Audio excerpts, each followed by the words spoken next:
Sveiki visi, mes šiandien vėl matomės lyderių kartos podcast'e ir šiandien esu aš, Agnė Tėvelytė Petronienė, VŠI lyderių kartos vadovė, mentorė, socialinė pedagogė ir šiandien su manim yra Andra. Labas. Taip, galvojau, gal žinai, man čia irgi kažkokį daryti intro. Tai aš esu ergoterapeutė, aš konsultuoju vaikus nuo darželio iki mokyklinio amžiaus, iki kažkur pradinio ugdymo ir šeimas visais, nežinau, jiems rūpimais klausimais susijusiais su smulkiąja motorika, su sensorika, su dėmesio lavinimu ir žodžiu. Ir panašiai. Mhm. Ir Jurgita? Jo, aš dar vis svečias tikriausiai. Taip, svečias iš Švedijos. Jo, bet gimusi Aukštaitė. Tai aš šiaip esu pradinių klasių mokytoja, kuri paskui truputėlį dar studijavo specpedagogikos, paskui socionomė esu. Tokį turiu labai įdomią, kaip čia pasakyti, dalį. Vat būtent dirbant su vaikais ir paaugliais, nes tai yra kombinacija, kur vaikų teisės sujungtos su vaikų sveikata. Ir dabar esu ketoterapeutė ir dabar jau netgi dialektinės elgesio terapijos terapeutė. Tai mes kitą kartą apie tai pakalbėsim, kas tai yra. Turiu daug patirties, esu dirbus psichiatrijoje ir socialiniam skyriui ir visur taip toliau. Tai mūsų tikslas yra, kad kiekvienas vaikas galėtų būti savimi ir būtų priimtas ir ta pagalba tėvams būti geriausia jų pačių versija arba atpažinti tam tikras situacijas, kurios galbūt kelia iššūkių, bet nežinome, ką daryti su tuo, kur kreiptis. Tai kviečiame visus, jeigu patiks podcastas, jeigu matysit, kad mes galime būti naudingos, tai kviečiame, visa informacija yra www.lyderiukarta.lt ir jūs galite, mes dabar naują pradėjom veiklą, teikiam ir esam mobili komanda, kuri važiuojam į situaciją ir stebim, kas vyksta ir teikiam pagalbos. Man mobili komanda tai lygų policija, tokia greitoji policija, žinai, kur, pavyzdžiui, kažkas atsitinka, ar ne, arba, pavyzdžiui, vyksta ir, ką čia daryt ir kur čia kreiptis tos pagalbos. Tai toksai, žinai. Tai čia yra mūsų dalis komandos. O šiandien mes kalbėsime apie sensoriką. Taip. Kai kam gali tai skambėti labai kaip keistas kažkoks tai žodis, o kas tai yra sensorika, apie ką tai yra. Tai labai tikiuosi, kad Andra ir Jurgita šiandien pasidalins ir daugiau aiškumo įneš į tai, kas tai yra sensorika, kuo jinai svarbi, kaip ją reikėtų stimuliuoti, jeigu jos yra per daug, kaip ją reikia nuraminti. Tai nežinau, merginos, kuri šiandien pradeda. Gal Andra? Gerai, galiu aš trumpai tada papasakot, apie ką mes šiandien, tiesiog, šiaip sensorika yra labai labai plati tema. Ir kai aš pradėjau studijuoti, tai buvo tik tai toksai daug informacijos, bet tu nesugaudai, apie ką jinai yra. Ir dabar aš jaučiu, kad prieš kokius 5 metus toksai bumas vyksta, ar ne? Toksai apie sensorika. Ir man atrodo, kad jau ir erdvėje visoje socialiniai daug tokių seminarų, kažkokių mokymų, kas ta sensorika ir taip toliau. Tai man labai aiškus yra apibūdinimas, kad tai yra toksai žemėlapis apie mus, aplinkai ir aplinkai apie mane. Tai yra, kad aplinka ir mes turim tokį turėti glaudų ryšį. Ir tai, kaip aš jaučiu aplinką, aš tą atliepiu. Ir tai, kaip aplinka mane priema, aš irgi tą jaučiu. Pavyzdžiui, elementarius pavyzdys. Tarkim, čia šviečia dabar prožektorius ir manęs jisai netrigerina. Kitaip sakant, jisai manęs nedirgina. Bet jeigu aš turėčiau sensorinį iššūkį, regos, per stiprią stimuliaciją, tai būtų hiperjautrumas regos, tai aš tikriausiai taip vadengčiausi akis, aš sukčiausi, man čia būtų per daug šviesos ir taip toliau. Ir aš tikriausiai nesukaupčiau dėmesio, aš blaškyčiausi, aš jausčiausi nerami, aš daryčiau visokius keistus dalykus ir jūs sėdėtumėt ir ta prasme. Bet Kas antra, čia ar vyksta? tai lengva suprasti, pavyzdžiui, jeigu tu tą jauti ir aplinka, ta prasme, tu vat vengi tų va tokių Taip. lempų ir iš tikrųjų ir pačiam sunku tai suprasti, kad Taip, būtent taip mane taip, dirgina, taip. nes mane dirgino visą laiką, ne pirmadienį, antradienį, trečiadienį, Taip, o visą laiką. taip. Bet Ir turbūt kaip tai įvadinti ir kaip, kad mane suprastų, ta prasme, kad tai būtent tai mane dirgina.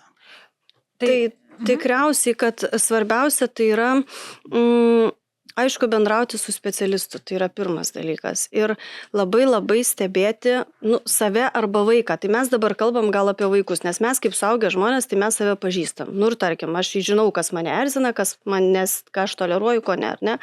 Bet kalbant apie vaiką, tai reikia labai labai labai stebėti ir bendrauti su specialistu. Ne veltui yra daromi testai, kažkokie žymenys, ar ne, ten dienoraščio vedimas ir taip toliau, tam, kad mes nenugrybautumėm. Ar ne? Kad mes tada identifikuotumėm, kad mane trigerina va šitą lempą, o ne aš ten sėdžiu ir va tiesiog aš esu išdykus.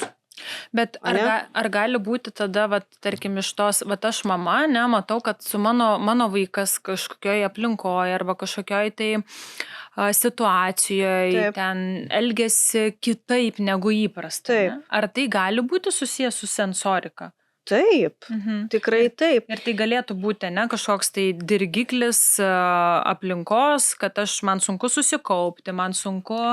Taip, bet tą reikia identifikuoti, nes va taip iš lempos sakyti, žinai, kad čia sensorika, tai taip vis tiek, negali, tai dirba specialistai, yra testai, yra, žinai, klausimynai ir taip toliau, tą reikia identifikuoti, bet į ką labai dažnai nukrypstam, tarkim, pavyzdžiui, ugdymo įstaigoje, nežinau, pavyzdžiui, gimtadienį ar ne, yra, pavyzdžiui, vaikas, kuris ištisai eina į kontaktą, ištisai žaidžia negražiai, agresyviai ir taip toliau, tai, pavyzdžiui, ką mes visada galvojam, bet jau čia koks neišauklėtas, ane? Taip. Bet jau čia kas čia vyksta, aš nesuprantu, ką negali dabar tėvai čia taip pasakyti jam, ane?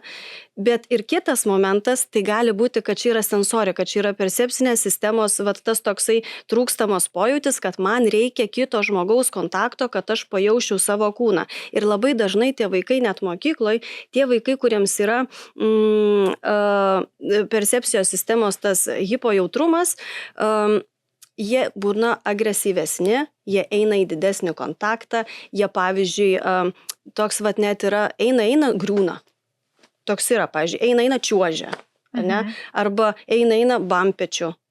Atrodo, kad toks atrodo, pats inicijuoja kontaktą. Jo. Toks pats inicijuoja kontaktą dėl to, kad jam šitas yra fainai, jis patenkina savo tą poreikį, kuriuom trūksta. Jo, šiaip tai galima, netgi manyčiau, kad jeigu suradus, sakykime, nes aš tai žiūriu taip, kad yra 5 šaltiniai smegenims, kaip suprasti savo aplinką. Dabar pabandykim, ar mes sugalvosim, kokie yra 5 šaltiniai mano kūno. Taip, tai yra rega, uoslė, skonis, klausa ir lytėjimas. Oda, ane?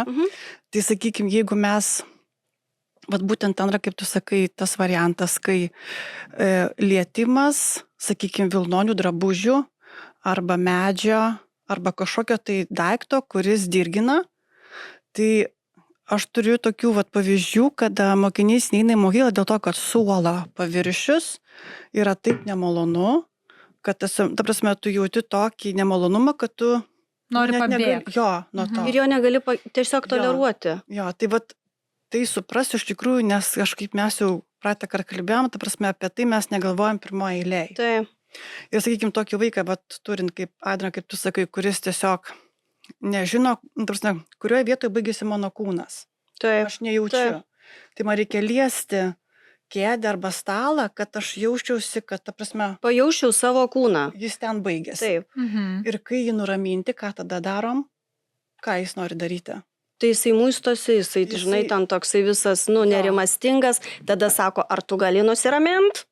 Jo, o jisai... Ar gali elgtis normaliai? Jisai ir daro normaliai pagal save, nes reikia tada kūno, ta prasme, didžiausia, kuo didesnė dalis liečia kažką, tai tuo ramiau. Taip. Tai aš turėjau pavyzdį, čia neseniai vienoj Lietuvos mokykloje, kur mes, ta prasme, tiesiog mokinys, kai jisai užstringa jausme ir jis negali nusiraminti, tiesiog atsigula kuo didesnį kūno procentą, Kad grįžtų į save. liestų save, bet jeigu ant jo baras ir sako, tu negerai darai, tai jis iš vis tada užsirakina toj savo, Taip. ta prasme, sustojime, nes čia yra komunikacijos būdas. Jeigu man neramu, tai kai kurie vaikai tiesiog sako arba verkia, o šitiem vaikam Taip. reikia lietimo. Tai vat, labai svarbu suprasti. Bet ar gali būti dirgiklis, pavyzdžiui, nežinau, čia, žinai, ugdymo įstaigos, namai, namų kvapai. Pavyzdžiui, namuose mėgstam labai namų kvapus. Ir vaiko elgesys gali pasikeisti dėl to, kad tas namų kvapas arba mokytojas kvepalai, arba, nežinau, auklėtojas kvepalai, mane dirgina. Taip, aišku. Apskritai tai yra tokie, keli pagrindiniai tokie dalykai, su kuo, pavyzdžiui, aš susiduriu darbe, kas daugiausiai, kokie dirgikliai daugiausiai vaiką išveda, ar ne? Ir kokias sistemas labiausiai trigerina, tai yra regos visa sistema. Tai pavyzdžiui, vaikas gali labai norėti žiūrėti į šviesą. Ištisai žiūrėti į šviesą, ką jisai gauna, tai jisai gauna tą tokį, mes pabandykim ilgai žiūrėti į saulę. Tai kas vyksta, tokie kažkokie ratilai aptemsta ir tas jausmas jį ramina, jisai patenkina savo regos tą sistemą, ar ne, tą indą, tarkim, ne. Kitas tai yra lytėjimas, ar ne, vaikai, kurie nuolat ieško, nežinau, dirgiklių, nuolat, ar ne, ir tas toksai, kad stalą čia liečia, čia tada taip. Pavyzdžiui, kas vyksta mokykloje, arba ten, nežinau, grupėje darželio, tai tokie vaikai, jeigu jie sėdi ne pirmoj eilėj, tai jie tada draugus taip pradeda čiupinėti, jie tada kažkokį rašiklį, tada pradeda šiurenti lapais, tada pradeda, taip, žodžiu, kuičiasi, tai yra ieško pojūčio, ar ne, tai yra lietimų siekiantis elgesys vadinasi, ar ne. Jeigu jisai sėdi priekyje, tai toks vaikas ką darys dažniausiai, jisai atsisuka. Atsisuka, ten kažką jisai ten ir bando visaip kitus, nes jam reikia šito pojūčio. Ką reikėtų padaryti? Tai pirmiausiai, tai reikia pastebėti, kad jisai nesusikaupia, nes jam nuolat reikia kažkokio tai atsisukinėja, ar ne? Kodėl jisai atsisukinėja? Ar jį kažkas kviečia? Ne, nekviečia. Kodėl jisai atsisukinėja? Ar ten kažką rodo? Ne, nerodo. Tai kodėl jisai atsisukinėja? Ar jam ten kažkokia kėdė nestabili? Viskas tvarkoj. Atmeti visus faktorius ir tada jeigu tu pamatai, kad jisai atsisukinėja nuolat ir periodiškai ir vis kažką tai jisai čia čiupinėjasi, reiškiasi, čia yra jutimų siekiantis elgesys, ar ne? Arba net ir per pertraukų metu. Jisai eis į kontaktą, eis nuolat čiupinės, kažką darys, savo čia kažkokius tai rūbus čiupinės ir taip toliau. Aš dažnai rekomenduoju tėvam tada turėti namuose pabandyti, galbūt veikia kažkokios sensorinės priemonės. Pavyzdžiui, kamuoliukas gali būti tokios gyvatėlės silikoninės, tik reikia žiūrėti, kad jisai būtų naudojamas tinkamai. Tai nėra žaislas, ne? Tai yra terapija. Ar ne? Ir ta terapija veikia tada, kai aš jaučiuosi neramus ir man to pojūčio reikia. Arba kaip džiaugiuosi, bet tikslas tai yra nuraminti savo tą sensorinę sistemą. Ir kai aš nuraminu, aš tada galiu girdėti mokytoją. Ne? Ir galiu būti dėmesyje, ir galiu girdėti padėjėją, ir daryti tą užduotį ir taip toliau. Šitą reikia išbandyti namuose ir pasižiūrėti, kas tinka. Nes kas patiks man, nebūtinai patiks jam. Ne? Ir pasižiūrėti, kad nepradėtų žaisti. Pavyzdžiui, jeigu ta gyvatėlė kažkokia, jinai yra ilga, ar ne? Tai jie vataifa, varo, vataifa, žinai, pradeda daryti. Taip mėtos ir taip toliau, ją galima perkirpti. Ne? Jeigu ten kokia ergoterapinė masė, tai reikia žiūrėti, kad nekištų į burną. Arba kad nelipdytų ant draugo. Žodžiu, reikia šitą padirbti. Žinot, kaip čia labai yra sunku, kai, ta prasme, kažkiek tai laiko yra nusiraminimas ir paskui tas pereina į žaidimą. Tai čia turėtų būti tokia labai, profesionali akis, kad, ta prasme, nes aišku, tada pradės visi medytis ir galima pavadinti, kad, ta prasme, visiems, tikrai, kaip aš sakau, faina pažaisti, bet kai kuriems reikia. Kai kuriems tik tai faina. Šitą gali ir mokytojas šiaip ištransliuot, kad ar ne, čia yra ten vaiko X dalykas. Ne? Ir kai jam reikia, jisai jį turi. ar ne? Jūsų X ten kažkoks dalykas gali būti vat knyga, ar ne? Arba mes galim susitarti, kada jums reikia pertraukos. Galų gale mokytojas pats mato, kada jam reikia pertraukos. Aš girdėjau vieną tokį podcastą, kur kalbėjo, kad man atrodo, mokytoja kalbėjo apie tai, kad vienas berniukas nuolatinos kramtė tušinuką. Ir jinai sugalvojo, kad, dabar neišskiriant visų, padovanojo visiems tuos... Vienodus tušinukus. Ne vienodus tušinukus, o ant tušinuko tokį specialų graužtuką, kad tu gali ten kramtyti ir ne tušinuką kramtysi. Ir sako, ką pastebėjau, kad aš tai sako, buvau pamačius tik vieną vaiką, bet kad tušinuko kramtimas, kad pusė klasės kramtė tą tušinuką. Ir vadinasi tas nusiraminimas ir tušinuko kramtimas, pieštuko kramtimas, turbūt tai irgi yra apie sensorinius dalykus, nerimo. Gal pavyzdžiui tie vaikai sieja su pertrauka. Irgi gali būti. Aišku. Ir šiaip tai, pavyzdžiui, man atrodo, kad net ir nekalbant apie apskritai sensorinius tos vaikus, mums reikia pertraukų. Kad mes grįžtumėm į dėmesį, ar ne? Kas yra pertrauka?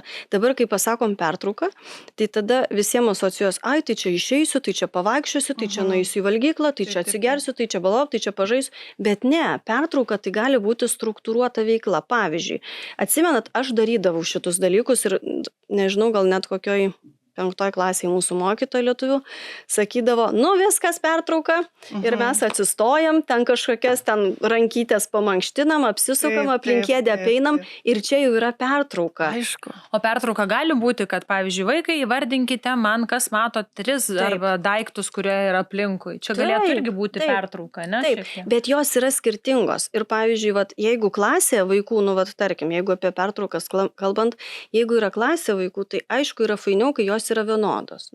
Visiems vienodos, ne? Tai ten visi atsistoja po 15 minučių ir ten nuo 2 iki 5 minučių jie ten turi, nežinau, kažkokią veiklą. Bet jeigu kalbam apie vieną vaiką, mums jį reikia labai pažint, kad mes žinotumėm, kada ta pertrauka yra reikalinga būtent jam. O kaip tą pažint, tai kas atsitinka? Jisai pradeda neramiai jau kažkas vyksta. Jau tada truputėlį, sakyčiau, jau dabar jau truputėlį vėlai. Tai šiaip galima daryti tokius, ta prasme, ką mokslininkai sako, kiek laiko mes galim išlaikyti, ten juk yra... Nuo amžiaus priklauso. Jo, bet tada jau, ta prasme, jau kaip tu darai, tai tada jau čia yra, čia jau beveik per vėlu. Kaip pamatyti, kad reikalinga pertrauka, tai, tarkim, neprofesionalui. Ne? Tai, pavyzdžiui, aš matau, kad dėmesys pradeda šokinėti. Reiškia viskas. Iš karto viskas. Tada aš matau, kad jisai, tarkim, pradeda, jau jam reikia stimulę. Viskas. Jisai jau natūraliai, pažiūrėkit, mes sėdim susikaupę ir kažkurio metu atsilošiam ir tada pradedam makaluotis aplink. Taip. Jūs, kai neveikloj, nedėmesy, elgesys pasikeičia, reiškia viskas jau yra pertrauka. Tada pasižiūrim, kiek čia laiko praėjo, žiūrėk, 15 minučių prasidėjo, normaliai, gerai, viskas reikia. Ir tada pažiūrim, išeina į tualetą, nusiprausė rankas, nusiprausė veidą, kažką paveikė, pažiūrim, kiek laiko jam reikia, ne? Aišku, prieš tai padarė analizę. Jo, ir šiaip žinokit, dabar yra tokių įdomių dalykų, aš gal jūs girdėjot, nežinau kaip čia pas mūsų mylimoje Lietuvoje, bet yra, ta prasme, aišku, kad pratimai yra kurie, kad, treniruotum, ištestum tą savo sugebėjimą, netgi su visais jo. Tai žinokit, yra jogos pratimai, kurie, ta prasme, stimuliuoja tą tokį, tai įsivaizduokit dabar Lietuvoje, kokia nors ukmergėj klasė, kur mokytojai ar kažkas tai galėtų organizuoti tokius jogo pratimus, kurie stimuliuoja balansą. Pusiausvyrą, balansą, koordinaciją ir tą percepcinę. Taip. Būtų gera idėja, jeigu lyderių karta, pavyzdžiui, pradėtų mokyti jogos. Mokytojus kaip įtraukti nes tai specialūs yra, ta prasme, nes irgi Andra dar yra tas toksai, pusiausvyros, sakykime, ne? Tai įdomu, ar žinot, nes tos percepcijos už tų 5 duoda informacijos smegenims, ta prasme, kaip žino smegenys, ar kūnas stovi, ar guli, ar eina. Ar žinot, kurioj vietoje yra tie receptoriai, kurie papasakoja? Pasakyk, kurioje vietoje. Šitas vadinamas vestibuliarinis aparatas. Jo, tai jeigu jisai meluoja, kas yra labai būdinga neuropsichiatrijos vaikams, kurie gimė toj srity, tai jie kaip ir meluoja smegenims, tai tie vaikai žinot, ką jie daro. jie kaip, pavyzdžiui, uždarytų duris, ane? Ar matėt vaikų, kurie, ta prasme, trenkia. Ir ta prasme, dėl to, kad Jam tada užsifiksuoja, kad duris uždarytos? ne? Jie meluoja atstumą. Tai aš kaip, A, pavyzdžiui, arba kaip pagauti kamuolę, ne? Aš turėjau tiek tokių pacientų, kurie, ta prasme, fizinė pamoka yra tragedija dėl to, kad kai tau meta kamuolį, ta prasme, jeigu man meluoja, tai, ta prasme, kamuolys krenta ir aš kaip ir darau gaudau. tokį, ta prasme, ne dėl to, kad aš kvaila ar tinginė. Taip, vat, Čia vat percepcija, irgi jinai yra- atsakinga už mūsų kūno, Taip. mūsų kūno suvokimą erdvėje. Ir Jo. vat tiem vaikams sunku yra Jiem sportuoti. neįmanoma. Ta prasme, Taip, O pavyzdžiui, negali to tėtis taip padaryt. svajoja, kad šitas vaikas lankytų Jo. krepšinį ar Bet ten taip, futbolą. taip. Čia dar kol kas bet jisai, žinai, mokslininkai- kamulio jo, va taip vat sugauna. Jo, ir matosi, ne, dėl to, kad yra, ta prasme, tu negali, čia, ta prasme, čia ne vaiko kaltė, čia jisai tiesiog, Bet čia yra treniruojamas dalykas. taip, Jis yra lavinamas dalykas. Ir ypatingai tiem vaikam, pavyzdžiui, kurie yra aktyvūs, aš tai visada taip sakau, jeigu yra aktyvus vaikas ir jisai jam reikia visur viską veikti, tai aš sakau, duokit jam tikslingo darbo, duokit jam tada tikslingai spardytą kamuolį, pastatykit didelius vartus, tada su laiku juos siaurinkit, treniruotųsi, jo. kad būtų veikla, prasminga veikla. Duokit mėtyt kamuolį į, nežinau, į kažkokią plačią dėžę. Tada galiausiai gal pasiliks tik tai krepšinio lankas, ne? Ir vat, tiesiog reikia su tikslu eiti šitą, nes šitas yra lavinamas dalykas. Jo. Bet čia mes kalbam apie tą stimulaciją, sensorikos, kas susiję su koordinacija Taip, arba percepcija. pajautimu. Va, ne? taip. Jo, bet jeigu, pavyzdžiui, kalbėtumėm apie uoslę arba, apie uoslę, Taip. tai čia irgi toks labai, aštrus kvapai. Maisto, galiu aš Taip. nevalgyti tam tikro maisto dėl to, kad man, pavyzdžiui, labai Daug aštrus vaikų, kvapas. labai daug vaikų uosto maistą Jo. ir suaugę uosto Jo. maistą. Taigi mes valgom ir akim, ir uosle, ir mes žiūrim, kokia konsistencija yra. Jeigu, pavyzdžiui, mano vaikas uosto maistą ir pavyzdžiui, ką čia dabar įsitirbinėjai, geras tas maistas, taigi valgyk. Ne, tai čia geras maistas. Jo, bet čia, Čia dėl ramybės, jisai uosto dėl to, kad jisai pažintų. Taip, taip. Pienas turi kvepėti pagal kaip pienas kvepia. Taip, nes smegenyse susikūręs yra algoritmas, kaip tas, čia pienas, aš atpažįstu, reiškia, jo kvapas turi būti toks. O čia kefyras, eiktų, ne, tikrai ne. Jo, tai va čia yra tikslas to, bet aš žinau, aš puikiausiai girdžiu, kaip, ta prasme, tėvai nenorėdami nieko blogo, bet nesuprasdami savo vaiko, tiesiog, ta prasme, ir jisai tada pasidaro problema, nes tu negali uostyti nuėjęs į svečius, tikriausiai mūsų socialiniai kodai mums neleistų atsidaro šaldytuvą uostyti kažkieno kito pieną. Arba kažkas vakarienės pakvietė ir tavo vaikas dabar pradės uostyti maistą. Jo, ta prasme, tai ir tokie visokie dalykai, iš tikrųjų gali sukelti labai, vaiko tikrai negerovą, dėl to, kad tu girdi, kaip tave kritikuoja, kad tu uostai, bet jeigu tu neuostai, tau sukyla nerimas, tai ta prasme, kas laimės. Tai čia, aš nežinau, bet čia yra, aš tai sakau, čia yra lavinami dalykai. Yra vienas toksai svarbus momentas, kad jeigu vyksta, kalbu, jeigu vyksta, pavyzdžiui, percepcinė stimulacija, vaikas plasnoja, ne? Plasnoja, kai džiaugiasi, kai liūdi, kai pyksta ir jisai taip save stimuliuojasi, patenkina tą savo poreikį. Ir man, pavyzdžiui, kaip mamai, man labai, šitas nepatinka, šitas jo elgesys. Aš ko negaliu daryti, tai negaliu jam drausti. Dėl to, kad jeigu aš draudžiu, jisai susiras kitą stimulacijos būdą. Ką aš galėčiau padaryti, aš galėčiau tada jam duoti pati tą stimulaciją, pagalvojus, kad, jeigu jisai čia dabar stimuliuojasi, reiškia, jam reikia to kūno pojūčio, tai ką aš darau, tada aš prieinu ir pradedu jam pati stimuliuoti, pasižiūrėti per sąnarius, per pirštus, per kaulus. Jo, bet jisai turėtų būti stipresnis, jisai turi būti su paspaudimu, kad jisai pajaustų, nes iš šito plasnojimo jisai gauna tą pojūtį, kaip ir mes prieš tai kalbėjom, savo kūno pajautimą tą. Tai vat, ko negalima daryti ir ką labai dažnai tėvai daro, tai jie draudžia, nes socialinėse normose, va, ką mes kalbam, tai yra nepriimtina. Aišku, ne. Ar ne? Kol kas. Jie taip atrodo, ar ne? Nors man atrodo, kad, Nes tu supranti ir tu Taip, žinai, ir jeigu taip. prie tavęs ar tavo svečiuose bus vaikas, Nes yra kuris tikrai- uosto maistą, jo. tau bus normalu. Taip, nes yra tikrai kitų dalykų, ką vaikai dar kitaip daro, ar ne? Tai vat, nes jeigu aš šitą draudžiu, atsiras kitas. Jeigu aš kitą draudžiu, atsiras kitas ir galų gale atsiras toks, kurio aš negalėsiu pakeisti. Ne? Tai vat, kai aš pamatau, kad gal šitą biškį pakoreguokim, tai mes sau ramiai galim ir koreguoti, bet reikia labai labai žinoti, ką ir kaip, dėl to aš visada sakau, reikia tarti su specialistu, nes galim nugribauti. Jo, ir nes galbūt specialistas arba kažkas, kas supranta, padės paaiškinti funkciją šito elgesio. Ir paaiškinti, kodėl tai vyksta. Jo, ne? jo, labai svarbu, nes iš tikrųjų tai tokie dalykai, aš, pavyzdžiui, kaip aš susitinku su jaunimu, su kuriuo aš dirbu, aš visą klausiu, ta prasme, ar galiu atsisėsti čia, ar galiu atsisėsti čia, kad va, tas toksai...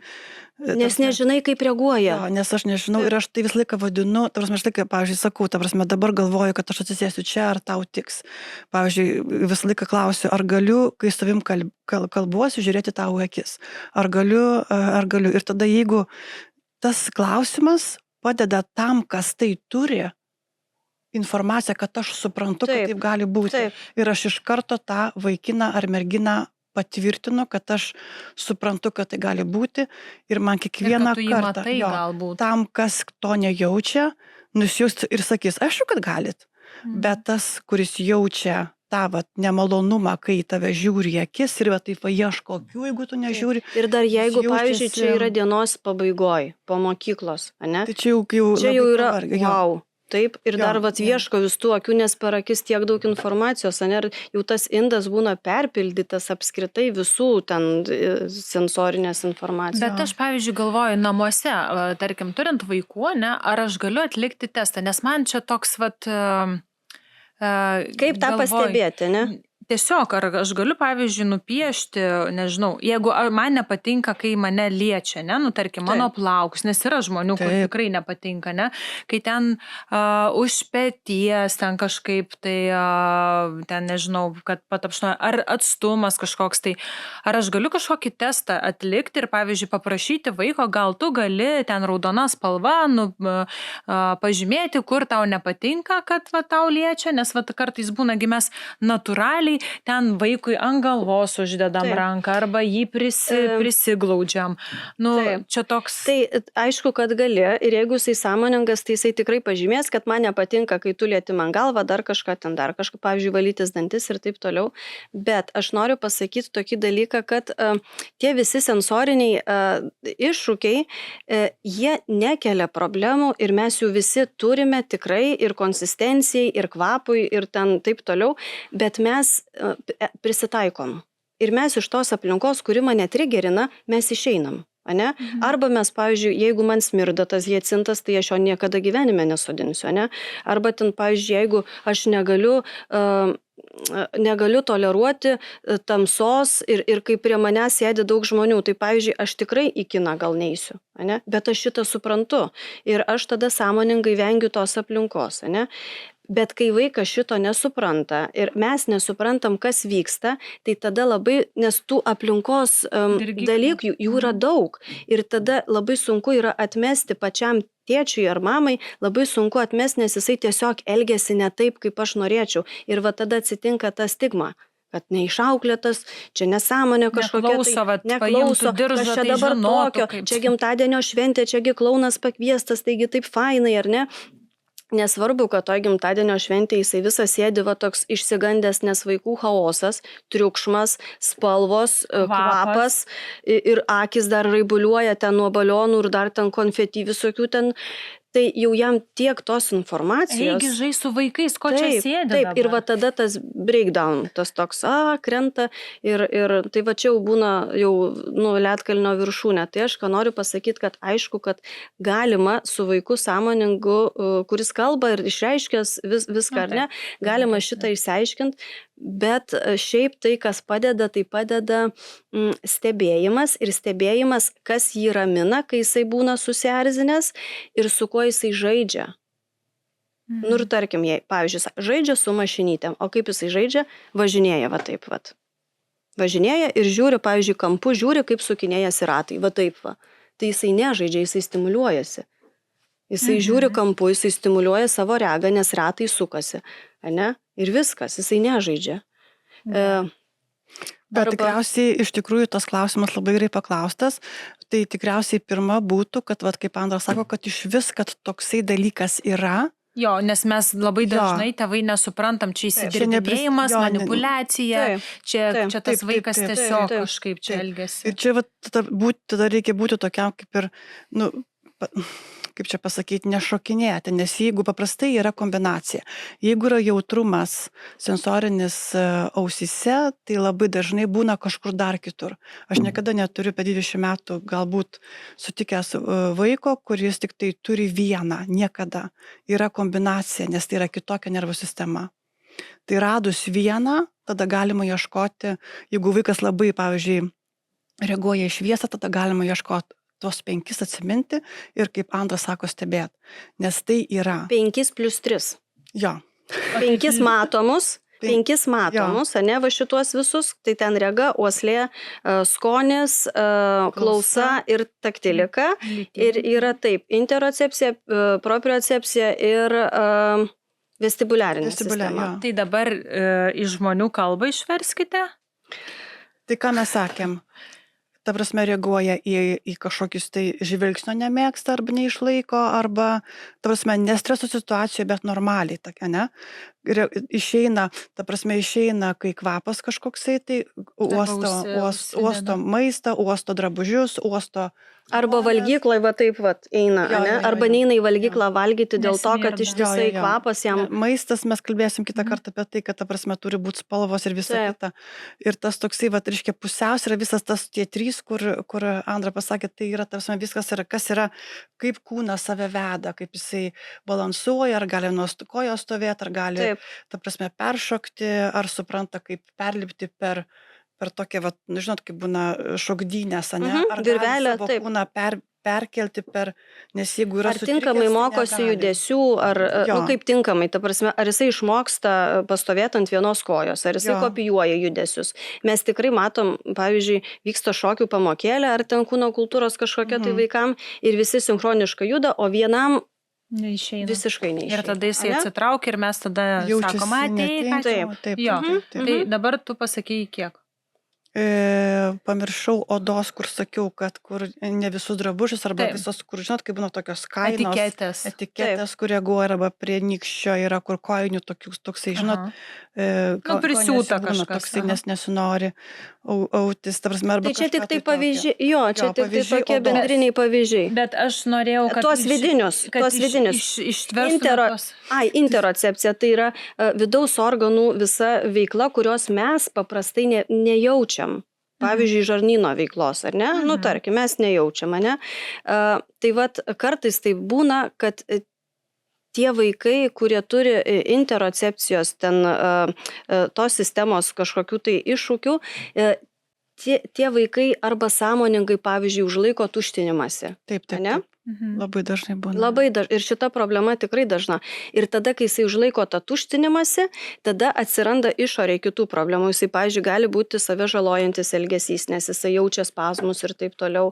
Gali būti kaip tik ten, tada atsisako valgyti labai dažnai.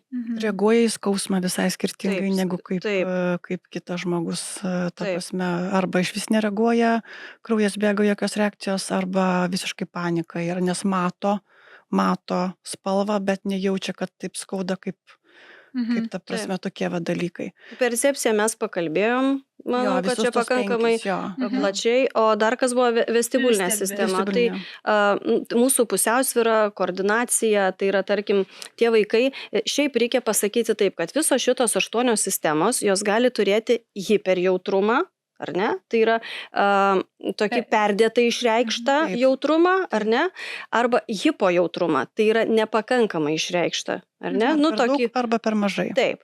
Taip pat gali būti tas lietimų siekiantis elgesys, ar ne? Bet jau čia tuose lytėjimo toj, ar ne? toliau liko mūsų vestibulinė, ką mes čia kalbėjom, ar ne? Jo. Tai vat jeigu tie vaikai dažnai, kurie turi hiperjautrumą vestibulinės sistemos, tai jie irgi būna tokie angliškai, toks clumsy, ne? Toks, Tai čia tas pats kaip su durelėm, nes tu neapskaičiuoja, ta prasme, kokį žingsnį, bet matau, kad baldas Taip. stovi, bet mano informacija yra, kad čia toliau arčiau ir tu gauni tokį Taip. klamzį, ta prasme, Bet, užkliūni ir jo. taip. Arba, pavyzdžiui, tie vaikai, kurie vat nuolat nori supasi, ten supas ir užmiega ar nusiramina. Ir, pavyzdžiui, mano tai yra labai jautri šita sistema, aš net negaliu žiūrėti. Mane iš karto, Sukasi, ne? taip, man iš karto ir mane pykina. Mano yra labai Negalėsi jautri. būti žvejė. Aš galiu žvejė būti ant kranto. O tai, kai vanduo juda, nebus? Aš Ne, galiu taip. nukreipti vaizdą. Bet pavyzdžiui, ten yra netgi tokie visokie paveikslai, kur ten, pavyzdžiui, juodas toksai sukūrys baltam ir jau taip žiūri ir jau man iš karto akis ir jau aš Nebus galvoju, žvejė, nebus būtų tikrai, ne. Šakenza. Sorry. Tai turbūt baigiant mūsų šitą pokalbį, kokie pagrindiniai aspektai? Turbūt, kad stebėti, kas vyksta, suprasti, kad gali būti sensoriniai dalykai jautrus ir nesakyti, kad neįsidirbinėk, imk, daryk, Taip. ką tu čia darai, Taip. arba čia tu neišauklėtas vaikė, tiesiog stebėti visumą. Taip.